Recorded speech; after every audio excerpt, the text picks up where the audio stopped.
Ever hear about how the Chinese bamboo tree grows? You water it and wait, and nothing happens until year 5, when it shoots up 80 feet in just 6 weeks. Sometimes, the best things take a little longer to become, well, the best. If you've been feeling like that invisible bamboo shoot quietly developing underground, don't worry. Your best days will happen. They're just getting rooted for great things to come. So why does the term late bloomer feel like it's wrapped in a wet blanket of pity?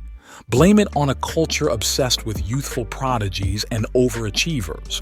Whether it's the anxiety of trying to make it into those "I made my first million in my 20s" clubs or career paths that seem more like racetracks, society's rhythm can feel like a non-stop drum machine set to hurry up.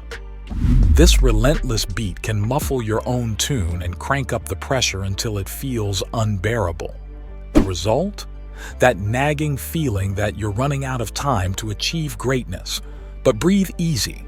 Today, we're unearthing 3 game-changing strategies to help you drown out society's frantic metronome and grow at your own speed.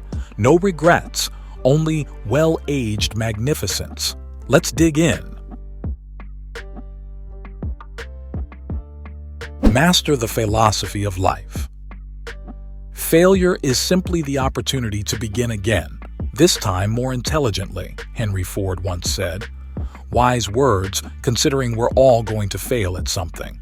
Let's take Stephen King, for instance.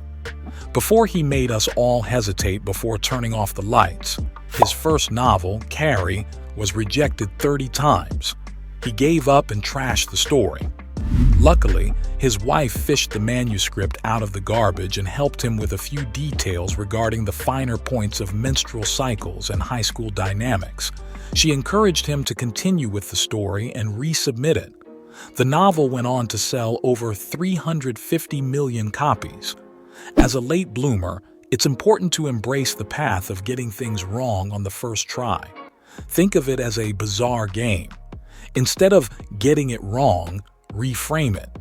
Imagine you're navigating a maze, and each misstep is just a move closer to finding your way out. You're simply discovering all the ways something doesn't work so you can find what does work.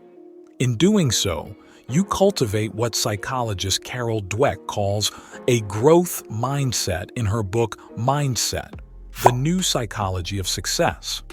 Individuals with a growth mindset believe that their abilities can be developed through hard work, perseverance, and learning from mistakes. In contrast, people with a fixed mindset often see failure as a reflection of their identity, and they may avoid challenges to protect their ego. Think of a growth mindset as the cheat code to your life's most difficult level. Want to discover more life hacks? Power up by hitting that like button and getting on the subscriber list. All right, you're officially a black belt in philosophy. Now, how do you take those well-earned stripes and put them to good use in a world obsessed with overnight sensations? Recognize that slow and steady doesn't mean stuck. Society has a bad habit of putting prodigies and quick success stories on a pedestal. Look at any of those 30 under 30 lists, and the biographies will make you ponder whether your spirit animal is a sloth rather than, say, a cheetah. But here's the tea. Life isn't a sprint, it's a marathon. And guess what? You get to set your own pace. Need proof? Meet the tortoise, one of the longest living animals on Earth. These chill reptiles can live past 150 years. If that doesn't shatter the "hurry up and succeed" myth, allow me to present Exhibit B, Vera Wang. The queen of wedding couture didn't open her first store until 40, all because she couldn't find a gown she liked. Fast forward to today, and you'll find her empire stretching from New York to London to Tokyo. Talk about finding your calling later on in life. If hustle culture had an evil twin, it would be called comparanoia, that nagging fear that everyone on social media is outpacing you. But this phenomenon existed long before hashtags and scrolling through Insta-perfection. Social comparison theory was first proposed in 1954 by psychologist Leon Festinger, who explained that humans have this built-in compulsion to stack themselves up against others. He believed that we engage in this comparison process to establish a benchmark by which we can make accurate evaluations of ourselves. Sure, that may help us feel better about ourselves if we make the comparison to someone doing worse, or it may allow us to find ways to do better if we compare ourselves to those we believe are exceeding us. But the only comparison you should care about making is the one to yourself, yesterday's self, to be precise. One way to enjoy your scenic route as a late learner or bloomer is to stop counting other people's blessings and start counting our own. You don't have to write a best-selling novel or invent the next big thing. Whatever you pursue, ask yourself one simple question: did I progress today? If you can check that box, then you deserve a victory lap. Celebrate it. Small victories build the confidence and strength needed for larger successes. So you've broken free from the fast track and you're ready to savor life's journey. But what if your life's calling sounds more like a chorus than a solo? Be a Renaissance soul. If life was a buffet, wouldn't you want to taste a bit of everything before deciding on your favorite dish? That's what your growing years should be about. Instead of locking yourself into one path, explore. Try to line up a number of diverse experiences in your life.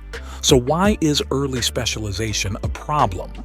Well, it narrows your field of vision. It's like looking at the world through a straw. It hinders your ability to pivot or apply a range of skills and perspectives to a problem. We're encouraged to ace tests, become specialists right away, and pursue safe, stable, and lucrative careers. That was my experience, at least, with going to college at 18. How was I to know at such a young age what I wanted to do in the world with little real-world experience?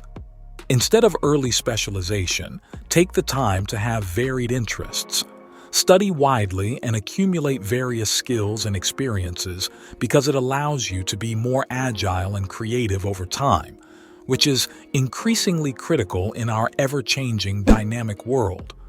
It also gives you time for self-discovery. Then, you can choose if you want to specialize in something later on. One way I've built this into my life is to stay curious. If I don't know the answer to something, I'll look it up. If I want to know more about something, I'll take a class on the topic.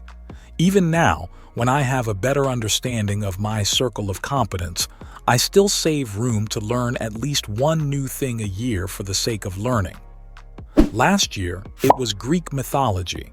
This year, it is learning to play the piano. If you prefer learning by engaging people, go out and talk to those outside of your interests. Sometimes the best insights come from people outside your immediate circle.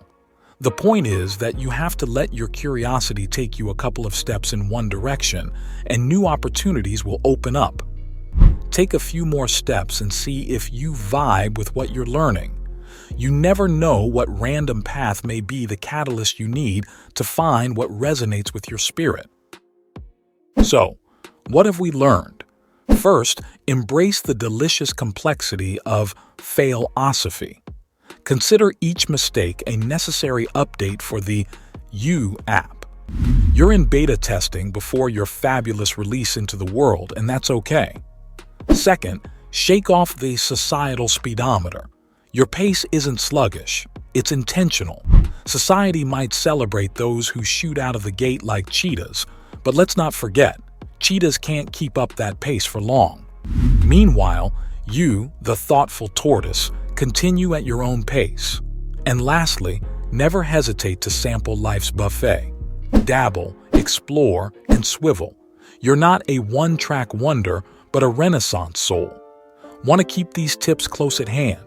We've sketched out a free illustration that distills all this advice into an easy-to-digest format. It's like the Cliff's Notes for your life as a late bloomer. Trust us, it's the pocket guide you never knew you needed. Go on, check it out.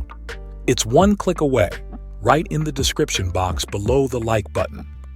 Remember, Greatness doesn't have an expiration date, but it does have a perfect maturation time, and it's written on your own internal label.